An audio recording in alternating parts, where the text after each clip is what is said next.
В 2018 году предусмотрено строительство 7 школ общей мощностью на территории 492 места. Что сделано, а что еще предстоит? Глава Ингушетии сегодня обратился с ежегодным посланием к Народному собранию.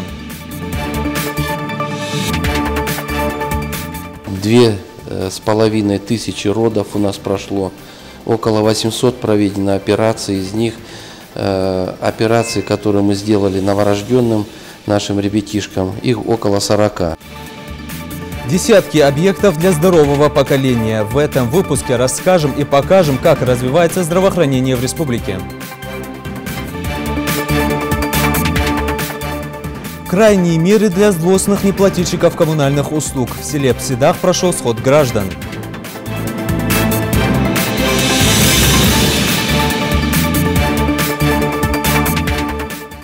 Находится Республиканский дом народного творчества, работает швейный цех, работает цех по пошиву стенической обуви. В этих стенах есть все для культурного развития и отдыха молодежи. Расскажем о деятельности первого культурно-досугового центра Ингушетии. Я победил своим ударом вертушки, который мне понравился. Где смелость, там победа. Ингушские каратисты вернулись с наградами высшей пробы.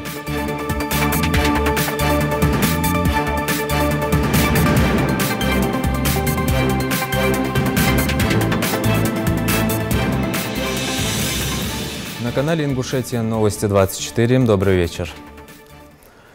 Приоритетные направления развития региона на ближайший год обозначены. Сегодня Юнузбек Евкуров обратился с посланием к Народному собранию. Речь ежегодная, и каждый раз руководитель субъекта не только ставит цели на обозримое будущее, но и подводит итоги. Подробный обзор программной речи главы в материале нашего корреспондента. Послание региональному парламенту уже 10-е по счету Юнузбек Евкуров начал с итога важнейшего общественно-политического события в жизни страны, прошедших 18 марта выборов президента России. Юнузбек Евкуров поблагодарил всех, кто исполнил свой гражданский долг, участвовал в проведении выборов и поддержал политику стабильности и процветания, которую проводит руководство страны. Отмечая успехи России во всех сферах жизни, Юнузбек Евкуров напомнил и о главных достижениях региона за 2017, подвел некоторые итоги прошедшего года. В 2017 году мы отмечали 25-летие образования нашей республики. Совместными усилиями органов всех ветвей власти и граждан мы сделали этот год памятным и по-настоящему ярким. Во всей республике за ее пределами в течение года проведено множество масштабных мероприятий, приуроченных к памятной дате, которые сыграли важную роль в формировании позитивного имиджа республики. Состоялось открытие значимых объектов. Незабываемыми событиями стали юбилейные мероприятия, которые прошли в Государственном Крылевском дворце, а вместе мы это отмечали с нашим братской Карачаево-Черкесией, совместно провели концерт. Это тоже является примером для многих регионов, как совместно можно проводить памятные мероприятия. Мы провели в Государственной Думе Федерального собрания Дни Республики, которые прошли на высоком организационном уровне. А также много мероприятий прошли в регионах Российской Федерации и в странах ближнего и дальнего зарубежья. Одной из ключевых задач, стоящих перед регионом, Юнузбек Евкуров назвал обеспечение мер безопасности. Это, по мнению главы республики, основа комфортной жизни общества и социально-экономического развития. За минувший год в регионе в значительной степени удалось улучшить криминогенную обстановку, ликвидировать очаги терроризма и экстремизма. И здесь, по мнению главы, главное значение имеет консолидированность и сплоченность общества, которое, независимо от религиозных взглядов, социального положения и возрастов, единодушно выступает с осуждением экстремизма и терроризма. Все понимают, независимо от взглядов религиозных или нерелигиозных, политических или неполитических, что безопасность – это основа. Тем более мы прошли через тяжелейшие испытания нашего народа, прошли через теракты, взрывы, убийства. Кому, как не нам, осознавать, что безопасность – это главное достояние, главный успех во всех сферах деятельности любого народа, в том числе нашего. Приоритетной задачей в сфере общего образования на ближайшие годы остается ликвидация двухсменки в школах и переход в одну смену, отметил глава. В 2017 в регионе завершено строительство 7 дошкольных и 9 общеобразовательных учреждений. Это обеспечило более 6 тысяч мест в школах и 1500 в детских садах. На этот момент в республике открыто 71 дошкольное учреждение. Очередность в детских садах в прошлом году по сравнению с 2016 снизилась на 28%. В 2018 году предусмотрено строительство 7 школ общей мощностью на территории 492 места. Из них 2 объекта, это в сельском поселении Сурхахи и Мужичи, будут введены в эксплуатацию уже в этом году. Предусмотрено строительство 10 детских садиков на 2200 мест. Из них 6 дошкольных организаций на 1320 мест будут введены в этом году. В том числе будет создано дополнительно 360 мест для детей ясельного возраста. Это стратегическая задача, поставленная президентом России в своем послании. Здесь глава республики сослался на слова Владимира Путина, который назвал доступность современной и качественной медицины одной из важнейших задач государства. 2017 год для системы здравоохранения республики Юнусбек Евкуров назвал успешным. В эксплуатацию введены республиканский перинатальный центр на 130 коек, онкологический диспансер и клиническая детская больница. Средняя продолжительность жизни по региону 81 год. И это самый высокий показатель в стране. Поэтому сегодня, подчеркнул глава, мы смело можем претендовать на членство в клубе 80+. Об этом напомнил Юнусбек Евкуров, говорил и президент в послании Федеральному собранию. Большим достижением является снижение младенческой смертности, которая составила 7,3 на 1000 родившихся живыми в 2017 году. А в 2016 году было 10,5. Да, в среднем по России это еще мы достигли того рубежа, но так как только еще года нет с момента ввода и перинатального центра детской клинической больницы, но в этом году этот показатель будет еще ниже. Также на протяжении 2017 года в республике не зарегистрирован ни один случай материнской смерти. Это принцип у нас уже продолжается порядка 3 лет. Я думаю, что эту традицию надо продолжить и дальше. В 2017 году парк автомашин станции скорой помощи дополнительно к ранее поступившим 13 каретам пополнился еще 10 новыми автомобилями. Здесь надо подчеркнуть, что помимо помощи федерального центра мы тоже изыскиваем свои возможности и в том числе ежегодно покупаем по 1, по 2 кареты скорой помощи для наших медицинских учреждений. А самым главным фактором здоровья глава назвал спорт. 16% против 2%. В республике с 2008 года на порядок увеличилось число регулярно занимающихся спортом. А самое главное – это создаваемые для них условия. В честь победы Хасана Халмурзаева Назрани открыли первый специализированный зал дзюдо. В Малгобеке построен стадион с футбольным полем и волейбольной площадкой. В Малгобеке начато строительство, и к концу года мы его торжественно откроем. Это спортивный комплекс с бассейном. Это большой проект для Малгобека, для жителей Малгобека. В сельском поселении Сагапши Малгобекского района завершает строительство физкультурно-оздоровительного комплекса, сдача которого будет в 2019 году. В 2017 году проведен комплекс мероприятий по поэтапному внедрению всероссийского физкультурно-спортивного комплекса ГТО, в том числе фестиваль среди допризывной молодежи всей семьей на ГТО, тестирование учащихся 11 классов общеобразовательной организации на сдачу норм ГТО.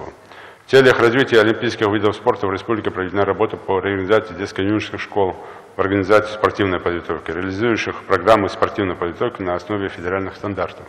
В последние годы в республике активно развивается хоккей.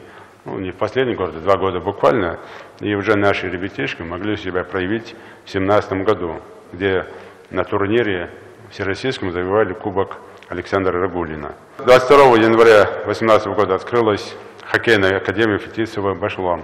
Роль гармонизации общественных отношений, по мнению главы, отводится к культуре. Юнусбек Евкуров отметил, что в последние годы работа по созданию возможностей для творческой самореализации и духовного обогащения детей и молодежи в республике также заметно продвинулась. В прошлом году построено 8 и проведен капремонт 5 домов культуры. В этом планируется строительство еще 8 объектов. Хорошо себя зарекомендовал Центр культурного развития Магаси. И по нашей просьбе Министерство культуры России идет навстречу, и каждый год нам будет выделяться средства для строительства еще 4 таких центров в наших крупных городах. Это и в Малгобеке, в Сунже, в Карабулаке и в Назрани. Здесь и главам муниципальных образований, и тем, кто контролирует, надо максимально оказать содействие, помощь в подборе места, чтобы место было доступно для граждан, чтобы оно было где-то в том радиусе, где наибольшее количество концентрации людей, чтобы это место отвечало современным требованиям. Ну и в ходе строительства, в том числе, участвовать в контроле и наблюдении за этими проектами. Это важная тема. Еще одной из тем, которая является, и мы тоже получаем поддержку в этом плане, принципиальная поддержка или согласие уже есть, это строительство современного музейного комплекса «Россия. Моя история». К стратегическим направлениям развития экономики глава относит и туристическую отрасль. В прошлом году на ее развитие было направлено 320 миллионов рублей, а турпоток составил больше 50 тысяч человек. На территории Ингушетии прошло около 30 массовых туристических мероприятий, в которых приняли участие более 20 тысяч человек из числа местного населения и более 13 тысяч гостей, участников из других субъектов России. Разработано более 30 туристических маршрутов, в том числе новых, включая межрегиональные туристические маршруты. В рамках развития сельского и экологического туризма создана Ассоциация гостевых домов республики, и открытие прошло в 17 сельских гостевых домов. Здесь главам муниципальных образований надо более активно работать. Кстати, этот проект включен как критерий оценки деятельности глав муниципальных образований. Поэтому завтра, послезавтра вы будете по этому вопросу отчитываться. Обращаю на это очень серьезное внимание. Гостевые и сельские дома – это новый вид туризма, хотя это не что новое, как старое забытое прошлое. В каждом доме во все времена и сейчас есть гостевой дом. Поэтому обратите на это внимание и постарайтесь максимально привлечь людей, гостей. Одной из динамично развивающейся отраслью республики глава назвал сельское хозяйство. Объем произведенной продукции АПК в прошлом году оценили в больше 8 миллиардов рублей. Приоритетным направлением развития сельского является привлечение масштабных частных инвестиций в производство и переработку сельскохозяйственной продукции. Но я здесь должен сказать, я не буду перечислять, какие проекты у нас более активные, но должен сказать, что 50% инвестиционных проектов, которые мы хотим реализовать по сельскому хозяйству, они нереализуемые. Здесь я вижу слабую работу все-таки министерства в плане того, что не совсем качественно изучаются эти проекты, в целом блока сельскохозяйственного правительства. Здесь надо очень серьезно поработать в этом направлении. Конечно, ключевыми пунктами послания стали и вопросы бюджетной, налоговой и молодежной политики, поддержки малого и среднего бизнеса, инфраструктуры в регионе. Но всего этого, по мнению главы, невозможно достичь без единства. А ведь именно сплоченность и чувство братского плеча всегда являлось отличительной чертой ингушского народа.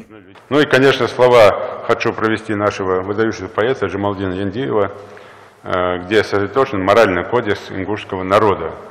И вот из его стихотворения есть 4 начальных слова, и каждый народ их вручает ребенку навечно беречь и любить. Слово «жизнь», потому что и он будет время умрет. Слово «смерть», потому что обязан он правильно жить. Слово «родина», что продавать на базаре нельзя. Имя, данное матерью, пусть беспорочно несет. Вот наследство, которое всем нам дается, друзья. И отчета от нас будет требовать вечно народ. Опять же, все идет к народу.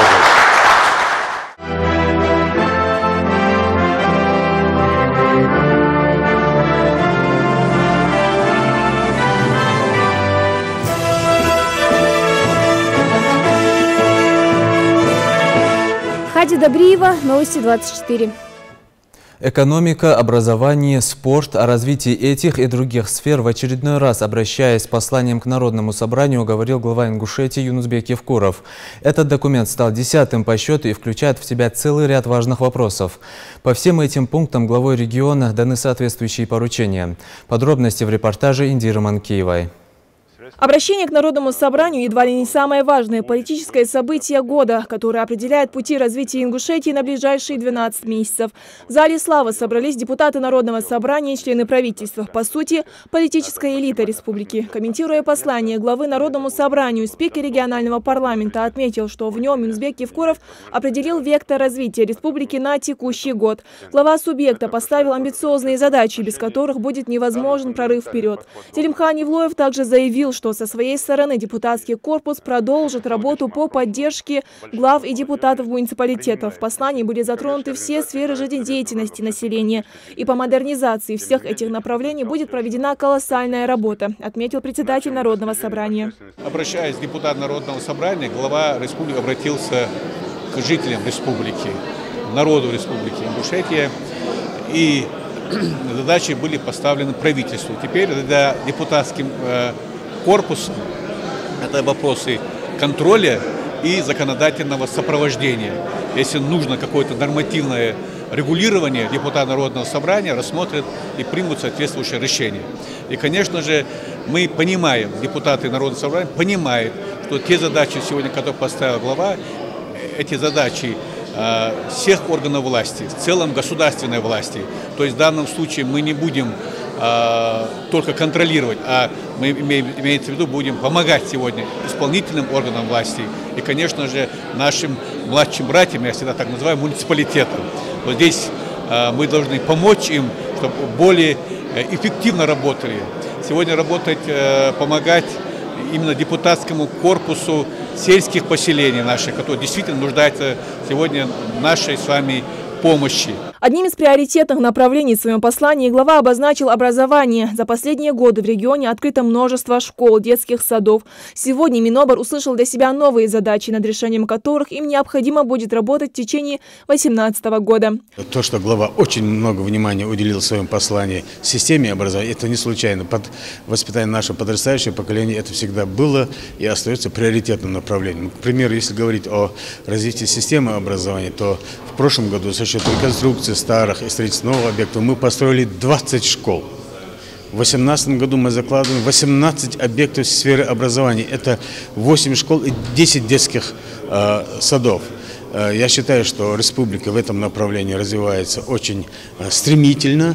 И в своем послании глава поставила ряд конкретных, я бы сказал, очень важных глобальных задач на этот год. И заверяю вас, что все эти задачи будут исполнены.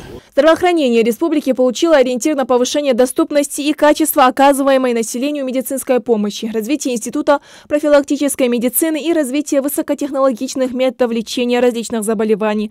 Здесь глава субъекта, определяя вектор дальнейшей работы, основываясь на послании Владимира Путина, отметил, что на сегодня важнейшая задача, которая касается каждого, это доступность современной качественной медицины, подчеркнув, что здесь мы должны ориентироваться на самые высокие мировые стандарты.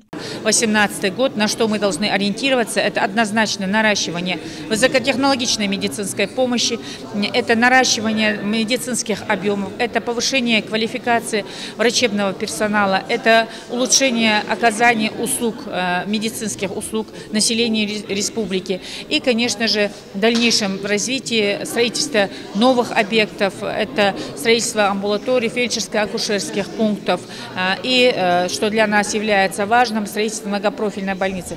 Все эти актуальные моменты, на которые мы нацелены, поставлены нам задачи, которые являются вектором для нашего дальнейшего развития. И, конечно же, в совокупности вопросы не кадрового обеспечения и лекарственного обеспечения, строительства новых объектов, профессиональной подготовки и переподготовки, обучения. Все это нам должно дать определенный результат и в дальнейшем стратегии нашего развития, который будет выражаться в улучшении определенных показателей. Мы на это нацелены, мы к этому идем и, конечно же, внимательно послушали сегодняшнее послание главы Народному собранию и в своей работе в дальнейшем будем на это ориентироваться и будем улучшать наши показатели. Повышение роли молодежи в развитии региона, по мнению главы, также является одной из важнейших задач на сегодня. При этом главная цель – это воспитание здорового и интеллектуально развитого, патриотически настроенного поколения, способного отвечать на вызовы времени. В целом, Минузбек Евкуров отметил и положительные изменения в реализации молодежной политики республики. Был дан сигнал по наращиванию того направления, которое сегодня есть. А это говорит о том, что 2017 год команда Комитета по делам молодежи, то направление, которое у нас было, оно верное, оно правильное, и нам остается лишь его только наращивать. Нам предстоит много что сделать, нас ждут великие, большие победы, я в этом уверен. И то послание главы республики, которое сегодня было озвучено Народному собранию, нам осталось всего лишь объединиться в единый кулак и выполнять те поручения, так скажем, главы республики, которые сегодня поставлены на 2018 год. Также глава Ингушетии уделил внимание и спорту. Активное развитие в республике спортивной инфраструктуры, внедрение системы ГТО, проведение большого количества спортивных мероприятий дают положительные результаты формирования здорового образа жизни и повышения уровня обеспеченности республики спортивными сооружениями и объектами, подчеркнул глава. Ну а в 2018 году и на ближайшие годы правительству и Минспорту Ингушетии Юнусбек Евкуров поручил принять меры по обеспечению финансирования учреждений спортивной подготовки в соответствии с требованиями федеральных стандартов. Очень много строится спортивных объектов. Благодаря этим у нас увеличивается количество занимающихся спортом. В конце 2017 года это процент уже достигает 17%, более 72 тысяч наших жителей занимаются спортом. Сфера экологии, учитывая стремительно возрастающую актуальность вопросов охраны окружающей среды, определена в качестве одного из основных направлений стратегического развития России на период до 2025 года, отметил в своем послании Юнусбек Евкуров. Глава подчеркнул, что прошедший 2017 год был объявлен годом экологии, и в связи с этим была проведена большая работа, направленная на улучшение экологического состояния республики, по результатам которой Ингушетия заняла лидирующие позиции во всех официальных экологических рейтингах и всероссийских акциях. Вместе с тем, подчеркнул глава, важно не останавливаться на достигнутом и продолжить масштабную работу и в 2018 году. Вопросам экологии главой республики у нас уделяется особое внимание. Ежегодно ставятся задачи, все новые и новые. Планка, та, которая ставится, она ежегодно повышается, соответственно. На этот год у нас остались вопросы, не завершенные в прошлый год, в год экологии. Их мы непременно до конца года намерены решить, довести до логического конца. Это и вопрос, связанный с оборотом отходов, самый проблемный вопрос по всей стране нашей. Это и вопрос загрязнения водных объектов. И, конечно, работа с населением, в которой очень хороший результат получился и по году экологии, и до этого предыдущие годы. Это направление тоже поставлена задача, это мы намерены развивать и на этот год, и на последующие годы. Послание главы республики общественные деятели сравнили с посланием президента страны Владимира Путина. Обращение несло в себе социально ориентированный характер. В нем также затрагивалась тема межнациональных и межконфессиональных отношений. Атаман Сужинского окружного казачьего общества Ингушетии Василий Светличный отметил, что в республике процесс развития гражданского общества на должном уровне. Все проживающие народности живут в мире и созидании. Межконфессиональный, межнациональный мир, об этом же красной нитью прошло практически везде в докладе. Если нет согласия в доме твоем, то этот дом разрушится. Поэтому нельзя добиться какого-то прорыва, если у нас не будет общего согласия и не будет общей единой цели, и не будет у нас любви друг к другу. Не толерантности, а вот настоящей любви и уважения друг к другу. Обращение Юнусбека Евкурова внимательно слушали как присутствующие в зале, где он выступал, так и у экранов телевизоров жителей республики, благодаря прямой трансляции из здания администрации главы региона.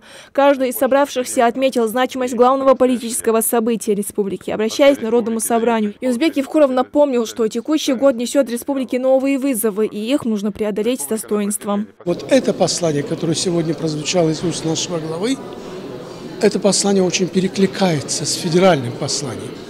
И здесь глава затронул основные проблемы, точнее он подвел итоги, достигнутые нами в прошлом году, и наметил основные задачи, которые стоят перед органами государственной власти, перед муниципальными органами власти по решению очень важных проблем в сфере образования, здравоохранения, культуры, социальной сфере. Причем глава не только просто отметил наши достижения в этих сферах, он еще очень удачно подметил основные точки, болезненные точки, которые существуют в этих сферах. Мне кажется, что сегодняшнее послание главы, оно несколько отличается от предыдущих своей объективностью, своим таким очень объемным содержанием. И мне кажется, что если во исполнение этого послания будут намечены конкретные мероприятия правительством, органами исполнительной власти, муниципальными органами власти, и если эти пожелания, указания главы будут выполнены, мы сделаем значительный шаг вперед. Были обозначены параметры развития всей республики, по всей вертикали власти, по всей деятельности правительства республики. Это социальные ориентиры, это развитие образования, здравоохранения. Были подчеркнуты моменты, в которых у нас есть достигнуты определенные успехи, но и те недоработки, которые остаются, и те задачи, которые мы должны реализовывать в будущем. По поводу, как заместителя председателя правительства, как постоянного представителя, я для себя получил ориентир для работы с нашей общиной, которая проживает на территории как Российской Федерации, так и ближнем зарубежье. Вот все эти моменты, которые сегодня озвучены были главой, и само послание главы является ориентиром для всех, для нас, и лично я для себя в электронном виде его получу, надеюсь его изучить и подчеркнуть для себя те самые острые моменты, которые я обратил внимание. Слышать как маме, как бабушке, конечно, то, что у нас медицина выросла, то, что у нас перинатальный центр сдан, то, что у нас детская больница. Было очень важно слышать то, что у нас в образовании большие сдвиги. Выступление главы Ингушетии перед Народным собранием продлилось ровно 1,5 часа. В своей речи глава озвучил новый курс по развитию республики на ближайшие 12 месяцев, итоги которому подведут в 2019 году. Идир Манкиева, Светлана Томова, Рахман Цуров, Рамзан Миржоев. Новости 24. Особое место в послании главы Ингушетии заняла сфера здравоохранения. Оказание высококвалифицированной медицинской помощи является важным направлением в развитии здоровой нации. Этому способствует открытие в регионе целого ряда объектов здравоохранения. Центр фтизиопульмонологии, онкологический диспансер, перинатальный центр, детская республиканская клиническая больница, эти и другие объекты, оборудованные по последнему слову техники, позволяют повысить качество оказываемых медицинских услуг. Мадина Пугоева продолжит. Важнейшая задача, которая касается каждого, это доступность современной качественной медицинской помощи. Мы должны ориентироваться здесь на самые высокие мировые стандарты. Такую задачу перед руководителями региональных министерств здравоохранения в своем ежегодном послании Федеральному собранию обозначил Владимир Путин. Ингушетия в прошлом году уже сумела добиться весомых результатов в этом направлении. В республике открыли сразу 4 учреждения здравоохранения. Первопроходцами стали врачи Республиканского центра фтизиопульмонологии, на базе которого успешно проводятся тороскопические операции больным туберкулезом и онкологией. С момента открытия центра фтизиопульмонологии прошел год, однако за этот период врачи успели провести больше 100 операций, и это не считая тех оперативных вмешательств, которые проводились ими в этой области ранее. Немного позже в Плиево открыли онкологический диспансер. Первое, чем может похвастаться новая лечебница, это современное и многофункциональное оборудование, аналогов которым нет на Северном Кавказе. Здесь можно проводить оперативные вмешательства, химио и лучевую терапию. Ингушским онкологам удалось повысить выявляемость недуга на ранней стадии его развития, что в свою очередь влияет на снижение смертности из-за запущенных форм заболевания. В ноябре прошлого года ведущие онкологи России в рамках профильной комиссии представили проект национальной программы по борьбе с раком, который позволит определить направление развития онкологической службы в стране. Некоторые этапы реализации этой программы ингушские медики уже прошли. Сегодня мы подаем новый документ в рамках подготовки к этой программе, и многие позиции по оснащению диспансера, по строительству корпусов нами уже реализованы. В этом смысле можно говорить, что мы в какой-то мере опередили реализацию пунктов той самой национальной программы по борьбе с злокачественным образованием. Впрочем, не меньшими результатами радуют и врачи из Республиканского перинатального центра, который открыли в июне прошлого года. Здесь функционирует отделение реанимации и интенсивной терапии новорожденных, оснащенные современными высокочастотными аппаратами, которых в республике до этого не было. Уже в госпитальных условиях проведено лечение или прошли лечение более 10 тысяч пациентов, 2500 родов у нас прошло, около 800 проведено операций, из них операции, которые мы сделали новорожденным нашим ребятишкам, их около 40. К концу следующего десятилетия Россия должна уверенно войти в клуб стран 80+, где продолжительность жизни превышает 80 лет. В своем послании к Народному собранию глава Ингушетии отметил, что республика лидирует в этом направлении. Показатель продолжительности жизни в регионе составил 81,6. Повышение качества оказываемой медицинской помощи тоже сыграло в этом особую роль. В этом году нашим врачам в одной из клиник республики была успешно проведена сложнейшая операция на глаза старейшему ингушскому долгожителю Апазу Илиеву. Скажу так, что многие врачи многих регионов, в том числе и через консультацию, отказываются от такой операции. Потому что возраст человека, давление и так далее, это один из сложных таких проектов. Наши врачи с этой задачей справились. Глава Ингушетии также определил ряд задач, которые предстоит решить правительству республики и региональному Минздраву. В первую очередь необходимо продолжить работу по созданию трехуровневой системы оказания медицинской помощи женщинам и детям, повысить доступность высокотехнологичной медицинской помощи и создать комфортную среду и атмосферу доброжелательности в медучреждениях. Раз и навсегда необходимо решить вопрос с нехваткой медикаментов в больницах. Люди должны получать помощь в полном объеме. Нельзя забывать, что человек обращается в больницу с конкретными проблемами и недугом. Задача персонала медицинских учреждений – оказание необходимой медицинской помощи в полном объеме и с высоким качеством. Те, кто об этом забывает, конечно, должны искать себе место, работу в другом месте. На это надо обратить внимание как Минздраву, но особенно, конечно, депутатскому корпусу, который курирует направление здравоохранения. В течение ближайших 3 лет в сельских поселениях республики должны быть созданы фельдшерско-акушерские пункты и врачебные амбулатории. Глава Ингушетии также добавил, что необходимо усилить в регионе профилактическую работу в области здравоохранения, которая реализуется в рамках президентской программы «Здоровая нация» и которая также была отмечена в послании президента России. Мадина Пугоева, Ахмед Горбаков, Новости 24. Специалисты наблюдают демографический рост в нашем регионе. Число родившихся в Ингушетии почти на 408% превысило число умерших. Естественный прирост зарегистрирован во всех населенных пунктах. Наиболее заметный в Назрановском районе – 1816 человек. Всего умерших более 1500 человек, родившихся – 7890. По предварительным данным, численность населения республики на 1 января текущего года составила 488 тысяч человек. За прошедший год отмечается естественный прирост населения более 6 тысяч человек и миграционный отток населения 4482 человека. За 2017 год снизился уровень младенческой смертности. В структуре причин младенческой смертности преобладает перинатальная – почти 38%. На врожденные аномалии приходится 17%. Многомиллионные долги за свет, газ и воду, высокий процент задолженности по коммунальным платежам, нежелание платить за потребленные ресурсы и элементарное незнание своих гражданских прав стали поводом для встречи представителей администрации села Псидах с местными жителями. Репортаж Амины Боковой. 18 миллионов рублей – общая задолженность сельского поселения Псидах за коммунальные услуги. Сельчане также на первом месте среди должников всего Малгобекского района. Но бесконечно пользоваться электричеством, газом и водой, не платя за них ни рубля, нельзя. Поэтому представители местной администрации разъясняют жителям о необходимости платить по счетам и не дожидаться, когда в дом постучат компетентные органы, чтобы отрезать электричество или отключить газ. Такие крайние меры приставов принуждают принимать сами же должники. Прежде чем приходить к ним домой, специалисты отправляют извещения и просят оплатить сумму долга. Ну а если злостные неплательщики даже после предупреждения не погасят долги, то дело и вовсе может дойти до суда. На сегодняшний день у нас по оплате за потребленный газ 55% хализведения.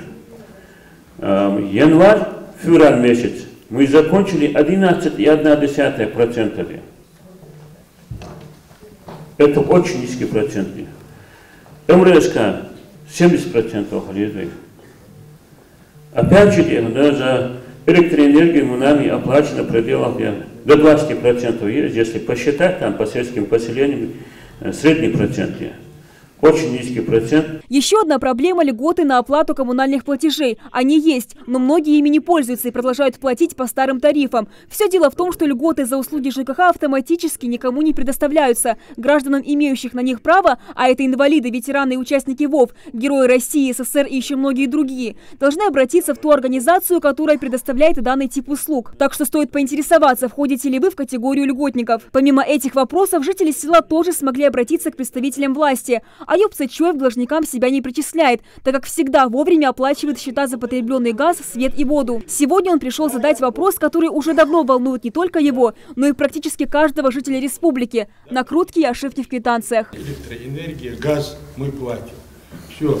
Потом начисляет вот эта служба абонентная, что как будто ты не платил. Они говорят, что вот почта нам не подала информацию о том, что вы не платили. Потом мы начали бегать туда. И в итоге получилось, что там давай ансамбль дает, и в итоге в компьютере появляется задолженность, необоснованная задолженность. На это представители местной администрации разъясняют, что если вы оказались в подобной ситуации, ни в коем случае нельзя оставлять дело на самотек и необходимо срочно обратиться в компетентные службы. То, что мы по почте оплачиваем, да, срок затягивает, пока поступает абонентский отдел газовой службы. Надо отрегулировать. Отрегулировать, я с тобой согласен, полностью согласен. Есть недоработки, надо доработать полностью, в 3 очелках, счетчики доводить каждому подворно. Но таких проблем там нету. Возвращаясь к главной теме схода граждан, администрация села напоминает, что все задолженности жителям необходимо оплатить в кратчайшие сроки. Для этого уже созданы все условия. Даже не обязательно ехать в каждую службу. Можно, не выходя из дома, оплатить все услуги через интернет. Ну а если материальное положение семьи не позволяет погасить долг сразу, то сделать это можно хотя бы частично. Таким образом, должники смогут избежать дальнейших разбирательств в суде. Амина Бокова, Рамзан Зурабов, Новости 24. Эффективность работы служащих МФЦ будет оцениваться по новым правилам. Поощрить или уволить чиновника теперь станет намного проще. Все будет зависеть от его работы и той пользы, которую он приносит на своем месте. И все благодаря новым правилам, которые правительство России вводит с 1 июля текущего года. Согласно постановлению на сайте Кабинета министров, эффективность чиновников МФЦ и качество всех оказываемых государственных и муниципальных услуг оценят по отзывам граждан, которые они могут оставить на сайте «Ваш контроль». На основании отзывов россиян будут приниматься решения о досрочном сложении полномочий конкретного чиновника либо руководства. Развитию культуры в регионе уделяется особое внимание. Молодежный культурно-досуговый центр с бассейном, кинотеатром, тренажерным комплексом, художественными и швейными мастерскими и репетиционными залами для ансамбля «Ингушетия» стал настоящим домом для десятков творческих личностей. Напомню, культурно значимый объект построен в Назране по линии Роснефти. О работе центра расскажет Дана Плиева. Совсем недавно на Назране начал свою работу первый в республике культурно-досуговый центр для молодежи. Этот подарок для всех жителей региона сделала одна из крупнейших российских корпораций – Роснефть. Официально открыли в конце февраля этого года. На торжественном мероприятии присутствовал и глава республики. Хотя центр открылся месяц назад, здесь уже вовсю функционируют различные кружки. В этом здании на сегодняшний день находится Государственный ансамбль народного танца «Ингушетия», находится Республиканский дом народного творчества, работает швейный цех, работает цех по пошиву стенической обуви, работает студия при Государственном ансамбле танца «Ингушетии».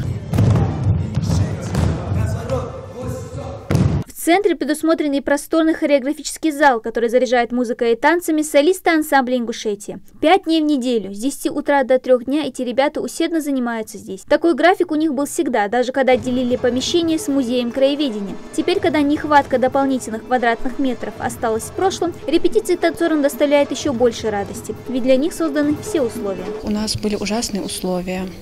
Это было все-таки как-никак старое здание. Уже были трещины, с одной стороны даже уже было опасно там заниматься, но опять же таки было интересно. Но другого места у нас не было, это был наш зал.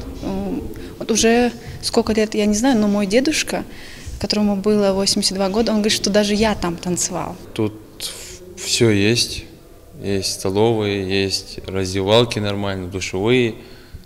Все удобства у нас тут есть, нам остается только работать. Отдельное помещение занимает костюмерная артистов. Комплекты мужской и женской одежды, бережно упакованные в чехлы, так и радуют глаз изобилием красок и различных узоров. Несколько из них – творение рук самих работников центра. В соседнем помещении рядом с костюмерной работает швейный цех. Хоть его запустили относительно недавно, здесь уже успели выполнить много заказов. Даже сейчас они заняты пошивом костюмов, уже для другого заказа. Нам надо в короткий срок успеть 35 костюмов шить. Мы шьем детскому ансамблю СИК Строицка. У нас национальные платья, чукли и черкесские для мальчиков. В данное время у нас эта вышивка идет, ручная работа. Гордость центра – собственный музей госансамбля «Ингушетия». В многочисленных кубках, грамотах и памятных нарядах отразился весь их 25-летний труд. Особое место в середине зала занимает стеклянная витрина. Здесь собраны кубки почти со всех конкурсов, когда 17 лет назад ансамбль гастролировал по Италии. Тогда солисты труппы произвели большой фурор на итальянской сцене не только в танце, но и в музыке. Певец у нас был, оперный певец был, Татьяна Мизерна и Амирхан Аздоев, да. Вот мы их туда забирали. Вы представляете, когда они вышли дуэтом и на итальянском языке начали петь песню, там вообще рев такой стоял в зале. Ингуши, которых они не могли на карте найти, да, вот они такие, и на их родном языке они поют оперу, классику. Также в центре разместился и Дом народного творчества. Его сотрудники занимаются курированием творческой деятельности всех домов культуры в республике, оказывают методическую и практическую помощь, а также занимаются совершенствованием кружков клубной деятельности в различных ДК. По словам директора Дома народного творчества, в последнее время культурному развитию в республике оказывают большое внимание, что не может не радовать. Есть вещи первостепенные. Есть вещи второстепенные. С образованием в республике, конечно, первостепенно это было, если взять социальную сферу, это была медицина, в первую очередь. Если больному человеку зачем клуб? Правильно? Сначала медицина, вот это правильная политика руководства. Потом образование, безграмотному человеку зачем клуб? Потом уже культура и спорт. Вы понимаете? Вот уже настала очередь наша работников культуры для того, чтобы посмотрели в нашу сторону и помогали бы нам. Кроме творческих кружков, здесь задействованы 3 зала, где находятся бильярдная, теннисный корт и тир. Как отмечают сотрудники центра, желающих провести здесь свой досуг с каждым днем становится все больше и больше. Дана Плиева, Майрбек Миржоев, Новости 24. Ну а в Центре культурного развития Ингушетии сегодня прошел фестиваль, в котором дети с ограниченными возможностями здоровья продемонстрировали свои таланты. В праздничном мероприятии также приняли участие делегация из Северной Осетии и Чеченской Республики. По словам директора Центра Малики Албагачиевой, главная цель фестиваля – развитие и социальная адаптация особенных детей. Каждый творческий коллектив подготовил несколько номеров. Это песни, танцы и миниатюры. А наградой ребятам за чудесный праздник стали подарки спонсоров крупного магазина и партии «Единая Россия». По словам организаторов, они будут стараться проводить такие мероприятия как можно чаще. Мы бы хотели показать сегодня именно на этом фестивале своих детей, которые настолько уверенно себя ведут на сцене и какие у нас таланты. На самом деле у наших детишек безграничные таланты и возможности. Юные ингушские спортсмены стали обладателями наград «Высшие пробы» на открытых краевых соревнованиях по карате, которые накануне прошли в Ставрополе. В возрастной категории до 9 лет Абдулмалик Плиев завоевал золотую медаль, а Руслан Барахоев стал серебряным призером соревнований. Со спортсменами встретился Михаил Тангиев. Выше колени груди! Буквально на днях юные каратисты вернулись с очередных соревнований, завоевав медали и грамоты. И казалось бы, теперь можно немного расслабиться и передохнуть. Но эти ребята не намерены останавливаться на достигнутом и активно продолжают тренироваться в спортивном зале Плиевского форта. Победителем весовой категории до 30 кг стал Абдулмалик Плиев. Он провел несколько схваток, досрочно выиграв каждый из них. В финале с большим отрывом по очкам он смог одолеть своего соперника. Победил еще! Каким приемом ты его победил? Защита, удар. Необходимо отметить, что это далеко не первая победа Абдулмалика. В его копилке уже имеются награды высшего достоинства, полученные на различных соревнованиях по всестилевому карате. Это говорит, несомненно, о большой отдаче во время тренировок.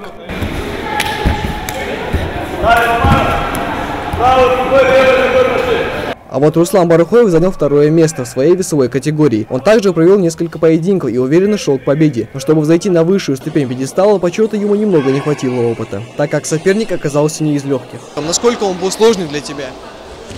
Немножко был сложно. Не последний, очень сложно. Я победил своим ударом вертушки, который мне понравился. Начинающий каратист поделился, что серебро для него также большое достижение.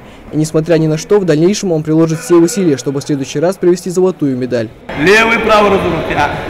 Левый маваши, правый широ маваши. Еще раз. Левый маваши пошел раз. Правый широ маваши.